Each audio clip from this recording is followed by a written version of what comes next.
আমাদের বিয়েটা তোমাদের বাড়ি থেকে মেনে নেবে তো? আমার বাড়িতে আমার কথাই শেষ কথা, বুঝলে? আমি বলেই দিয়েছি তোমাকে ছাড়া আর কাউকে বিয়ে করব না আমি। সুমনা শক্ত করে জড়িয়ে ধরল সৌরভকে। সৌরভ মাথায় হাত বুলিয়ে দিতে লাগলো সুমনার। আজকাল ভীষণ দুশ্চিন্তা হয় সুমনার। ওদের সম্পর্কটা নিয়ে চারিদিকে কানাঘুষো চলে। চলবে নাই বা কেন? একে সুমনা বিধবা, এক সন্তানের মা, তার ওপর সৌরভ অবিবাহিত, সুমনার থেকে বছর খানেকের ছোট। ওদের ভালোবাসাকে মানুষ নোংরামির নাম দেয়। সুমনা বারবার বলে, চলো বিয়ে করে নিই। সৌরভ আশ্বাস দেয়, এত তাড়া দিলে চলে?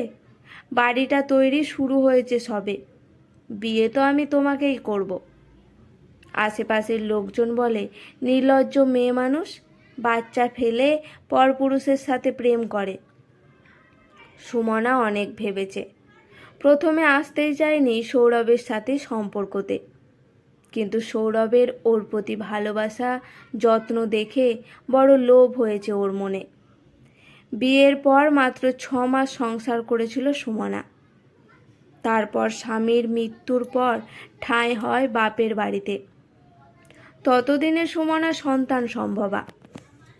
সৌরভকে ভালোবাসার পর আবার ও মনে মনে স্বপ্ন দেখে, কপালে সিঁদুর, লাল পাড় শাড়ি পরে নতুন করে শুরু করার। সৌরভ আর সুমনা এক কোম্পানিতে কর্মরত। সুমনা নার্স আর সৌরভ মার্কেটিং ডিপার্টমেন্টের স্টাফ। সৌরভ রোজ খাবার আনে সুমনার জন্য, কখনো ভাত মেখে খাইয়ে দেয়, বাড়ির কাছে পৌঁছে দিয়ে আসে দায়িত্ব নিয়ে। সুমনা মনে ভাবে ওর মেয়ে আর সৌরভকে নিয়ে একসাথে থাকবে। সুমনা বারবার বলে, চলো রেজিস্ট্রি ম্যারেজটা অন্তত করে নিই। সৌরভ বলে, যা হবে ধুমধাম করে হবে। আমি বাড়ির একমাত্র ছেলে, আমার বাবা মায়ের একটা ইচ্ছে আছে তো।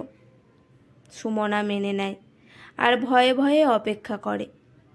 অন্য কলিগরা সুমনাকে বলে, এই বয়সের ছেলেদের মতিগতি ঠিক থাকে না, বিয়ে করে নে তাড়াতাড়ি।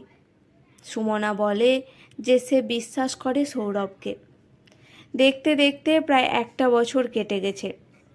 সৌরভের সাথে সুমনার ঘনিষ্ঠতা আরও বেড়েছে। ওরা হাতে হাত রেখে দিগন্তে মিশে যাওয়া সূর্যাস্ত দেখে, টক ঝাল ফুচকা খায়। সুমনা মনে ভাবে এই দিনগুলো যেন শেষ না হয়ে যায়। মনে পড়ে স্বামীর মৃত্যুর পর একা লড়াই করার দিনগুলো, যখন পাশে বৃদ্ধা মা ছাড়া কেউ ছিল না।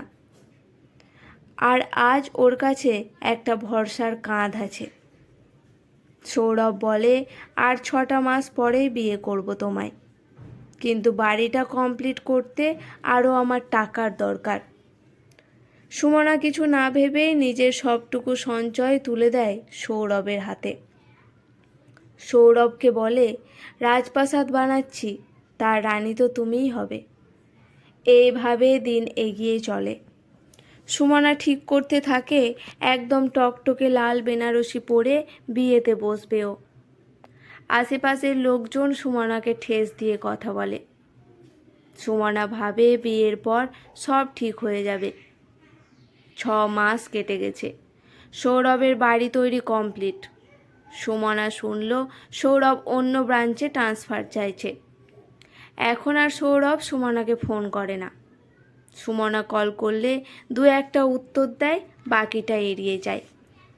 সুমনাকে সামনে দেখলে আর চোখ তুলে তাকায় না অবধি সৌরভ। সুমনা 6বার কল করার পর রিসিভ করে সৌরভ। সুমনা কান্নামাখা গলায় বলে, কেন করছো এরকম? কি হয়েছে তোমার?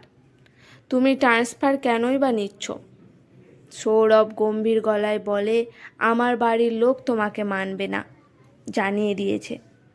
সুমনা চোখে অন্ধকার দেখল। চেয়ারে বসে পড়ে কাঁদতে কাঁদতে বলল, তুমি তো সব জেনেই সম্পর্কে এসেছিলে, তাহলে আজ এসব বলছো কেন? সৌরভ বলল, আমি আমার বাবা মায়ের অবাধ্য হতে পারবো না। সুমনা বলল, তাহলে কেন আমাকে ঠকালে? আমাকে ব্যবহার করে ছুঁড়ে ফেলে দিলে কেন? আমি তো কারো কথা না শুনে শুধু বিশ্বাস করেছিলাম তোমায়, তার এই প্রতিদান দিলে তুমি।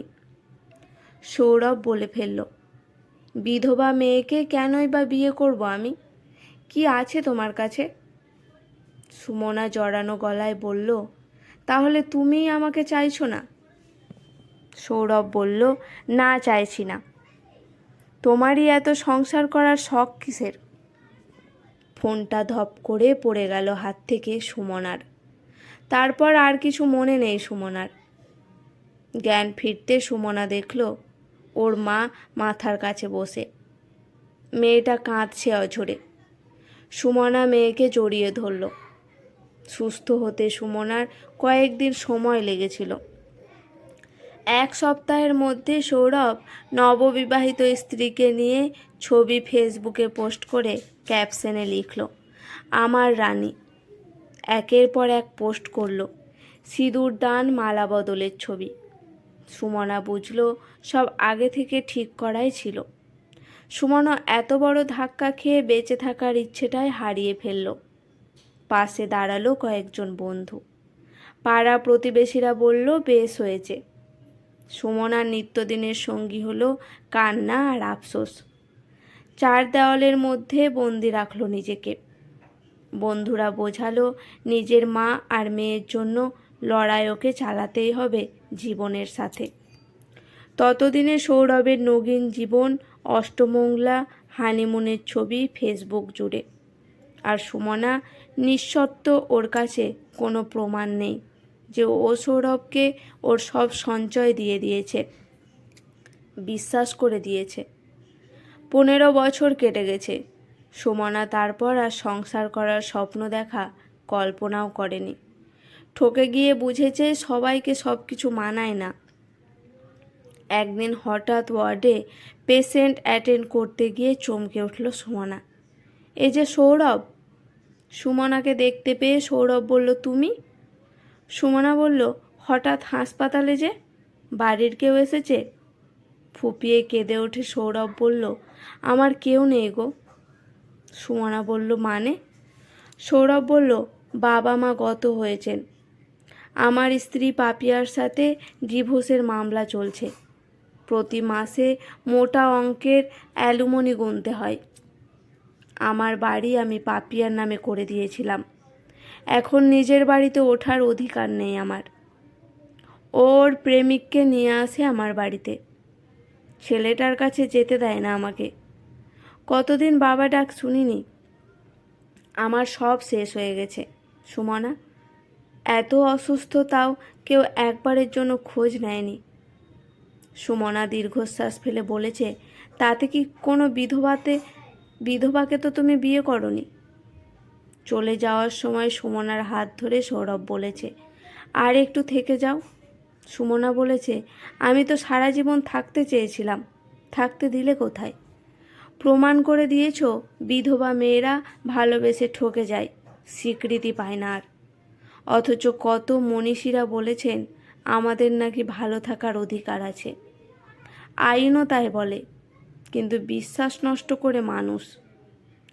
আমি বেশ ভালো আছি। মেয়ে ডাক্তারি পড়ছে। আমার দুনিয়া ওকে ঘিরে।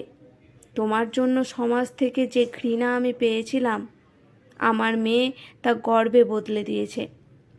আমার পরিচয় এখন আদর্শ মা হিসেবে, যেটা সবচেয়ে বেশি শান্তির। সুস্থ হলে আমি তোমাকে বাড়ি ফেরার ব্যবস্থা করে দেব।